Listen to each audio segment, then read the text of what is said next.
네, 안녕하세요. 단테입니다. HTMX 나머지 과정도 진행해 보도록 하겠습니다. 먼저 지금 서버를 실행했을 때 .env라고 하는 것만 출력이 되고 서버가 실행됐는지 정상적으로 실행됐는지에 대한 메타데이터가 표시가 되지 않고 있어요. 이 부분을 표시를 해주기 위해서 앞서서는 우리가 번서브를 입력을 했을 때 특정 서버라고 하는 변수에 매핑을 시켜놓지 않았었는데 const 서버는 번서브라고 입력을 해서 서버 변수를 만들어줍니다. 이렇게 만들어진 변수는 밑에서 이 서버 포트와 서버 호스트 네임을 이렇게 콘솔 로그에 출력이 되게끔 합니다. 이때 호스트 네임과 포트는 맨 처음에 번서브의 오브젝트 리터럴 타입에 넣었었던 옵션 값을 그대로 반환하게 됩니다. 그래서 이렇게 하면요, listening on HTTP localhost 8080 포트에서 서버가 제대로 실행이 되고 있다는 것을 확인할 수가 있습니다. 네, 이제 폼 태그 내부에 있는 hx 속성값과 섹션 내부에 있는 hx 속성값에 대해서 알아보도록 하겠습니다. 이 hx로 시작되는 속성값은 htmx를 사용하기 때문에 사용할 수 있는 htmx를 CDN에 다운로드 받았기 때문에 사용할 수 있는 속성값들입니다. 그래서 각 태그에서 get, delete, put, 패치 등의 REST API 메소드를 요청을 보내고 싶을 때는 다음과 같이 hx post가 같이 입력을 할 수 있고요. 이렇게 받아온 응답 값은 todos id를 가진 이 태그 내부의 값으로 렌더링 시키겠다고 하는 표기를 hx 타겟을 통해서 할 수 있습니다. 그리고 폼 태그는 기본적으로 서버 쪽으로 데이터를 보낼 때 JSON 형식으로 보내지 않습니다. 이것을 서버에서 파싱하기 쉽게 하기 위해서 하이퍼스크립트에서 제공하는 이 JSON ENC라고 하는 라이브러리를 CDN을 통해서 설치를 했습니다. 이렇게 설치된 값을 hx ext 속성을 사용해서 이 폼 태그에 사용을 했습니다. 그리고 우리가 CDN 설치 부분을 보면 하이퍼스크립트 라이브러리를 설치했는데요. 이렇게 사용한 하이퍼스크립트를 언더바 속성값을 사용해서 타겟 리셋과 on, submit 이런 값들을 이 언더바 속성값을 사용해서 쉽게 입력을 할 수가 있습니다. 타겟 리셋은 인풋 요청이 서버 쪽으로 보내진 이후에 인풋 태그에 있었던 기존 값들은 없어지는 것이 올바른 앱의 동작이기 때문에 이 인풋 내부 값을 없애기 위해서 target.reset 메소드를 호출한 것입니다. 이렇게 특정 상황이나 아니면 메소드를 호출할 때 하이퍼스크립트를 사용을 하면 여러 속성값을 사용할 필요 없이 한 속성값으로 여러 개의 값들을 매핑할 수 있습니다. 그리고 섹션 태그에 바인딩한 속성값을 보면요, hx get은 이제 hx 트리거라고 하는 걸 이용해서 이 페이지가 로드됐을 때를 시점으로 get 요청을 보내는 것으로 작성이 된 것입니다. 그래서 페이지가 로드됐을 때 todos 서버 라우트로 get 요청을 보내 받은 응답 값을 이 섹션 내부에 렌더링하게 됩니다.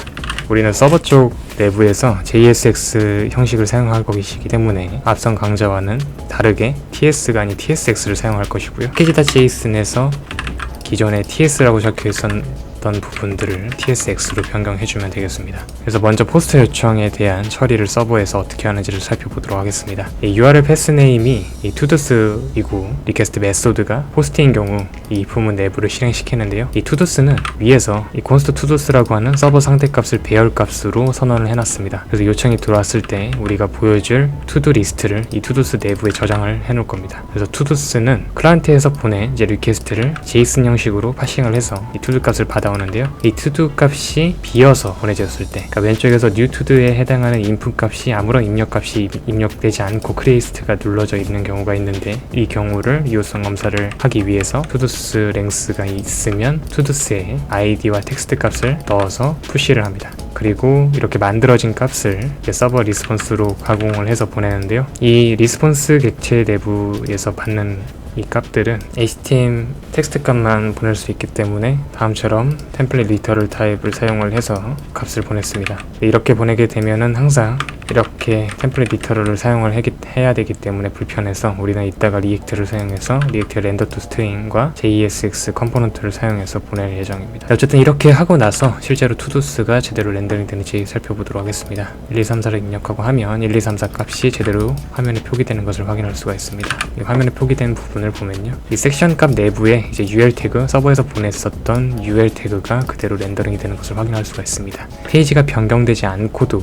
페이지 URL이나 때마다 특정 영역이 변경되지 않고 특정 영역이 아니라 페이지 전체가 다시 서버에서 받아지지 않고 특정 부분만 받아서 이 돔 내부 영역을 변경하는 것을 확인할 수 있습니다.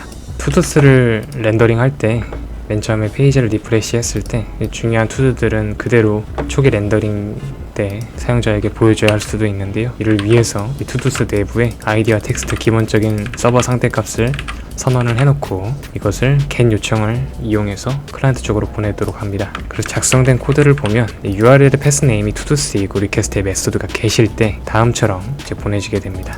아직 JSX를 사용하기 전이기 때문에 기존에 제가 미리 작성해 놨었던 렌더 투 스트링 부분은 커멘트 처리하고 이렇게 위에 있었던 코드를 그대로 가져다가 밑에서 사용하도록 하겠습니다. 이렇게 하면요, 페이지를 다시 리프레시 했을 때 아직 아무런 투두가 들어있지 않지만 우리가 서버에서 맨 처음에 선언했었던 딜리트 키를 눌러서 삭제할 수 있습니다. 이 영역 부분을 넣었습니다. 그래서 딜리트 키와 딜리트 기능을 한번 만들어 보도록 하겠습니다.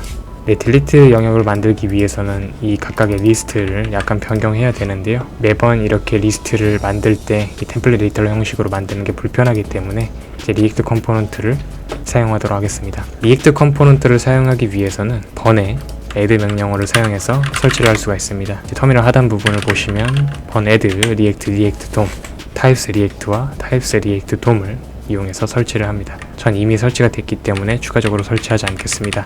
금방 설치가 될 것이고요. 설치가 끝나게 된다면 렌더 투 스트링 메소드를 리액트 돔의 서버에서 실제로 가지고 올 수가 있습니다. 그래서 기존의 템플릿 리터럴 형식으로 되어 있던 부분을 지우고 렌더 투 스트링을 이용해서 투두 리스트라고 하는 컴포넌트를 불러올 겁니다. 그리고 렌더 투 스트링 메소드를 밑에서도 그대로 사용을 해서 투두 리스트를 렌더링 할 예정입니다. 이 투두 리스트는 아직 우리가 작성을 하지 않았는데요. 이제 어떻게 작성되어 있는지 한번 보도록 하겠습니다. 기존에는 우리가 index.tsx 내부에서 이 type to도라고 하는 값을 타입을 그대로 작성을 해서 사용했었는데요.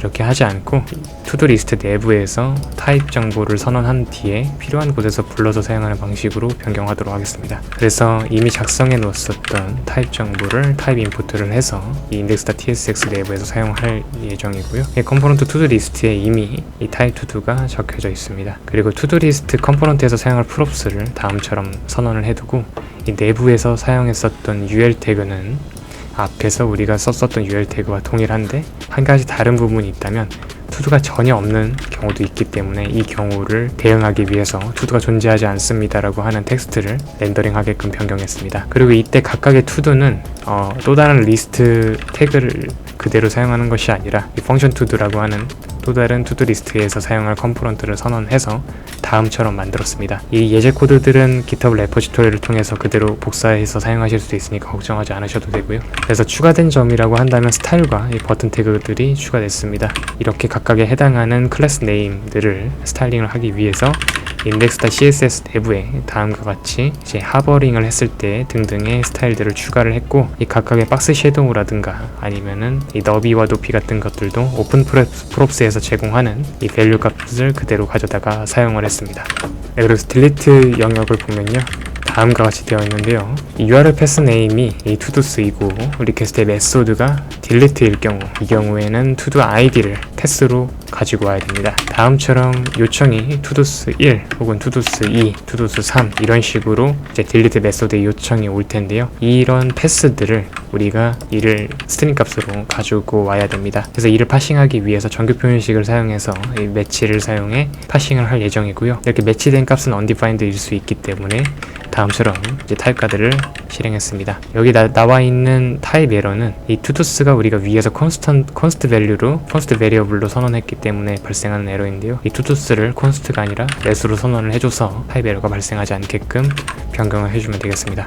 그래서 이렇게 변경을 하고 이 나머지 리스폰스 부분들은 기존의 다른 응답에 있는 리스폰스와 동일한 형식임을 확인할 수가 있습니다. 딜리트 키를 눌러서 삭제할 수 있습니다 라고 하는 아이템이 나와 있는데요. 투두 리스트가 하나도 존재하지 않을 때는 투두가 존재하지 않습니다 라고 화면에 표기가 되게 됩니다. 그래서 정상적으로 동작하는지 확인을 해보면 다음처럼 정상적으로 동작을 하는 것을 확인할 수가 있습니다. 네, 오늘 투두 리스트에 대해서 작성을 해봤습니다. HTMX를 이용하면 기존의 서버에서도 JSX 형식의 컴포넌트를 그대로 사용해서 브라우저로 렌더링 할 수가 있고 기본적으로 서버에서 렌더링 했기 때문에 서버 사이드 렌더링이 기본적으로 적용돼서 보여지게 됩니다. 네, 오늘은 HTMX를 이용해서 앱을 작성하는 방법에 대해서 알아봤습니다. 시청해주셔서 고맙습니다. 안녕.